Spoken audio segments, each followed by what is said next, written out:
அருகே சூலூரில் 10 வயது பள்ளி மாணவியை கடத்தி கொலை செய்ததாக இருவரை போலீசார் கைது செய்தனர். வீட்டின் அருகே விளையாடிக் கொண்டிருந்த சிறுமி காணாமல் போனதால் காவல் நிலையத்தில் பெற்றோர் புகார் அளித்ததன் பேரில் போலீசார் தேடியபோது குளத்தின் அருகே சடலமாக மீட்கப்பட்டார். சிறுமியின் பெற்றோரும் சுற்றுவட்டார மக்களும் ஒன்று திரண்டு குற்றவாளிகளை கைது செய்ய கோரி கோவை திருச்சி நெடுஞ்சாலையில் மறியலில் ஈடுபட்டனர்.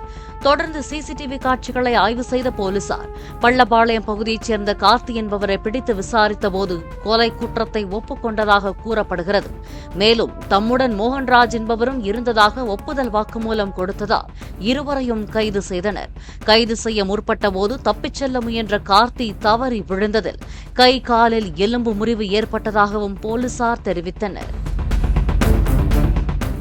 பிளே ஸ்டோர் மற்றும் ஆப் ஸ்டோரில் இருந்து பாலிமர் செயலியை QR கோடு மூலம் பதிவிறக்கம் செய்யுங்கள்.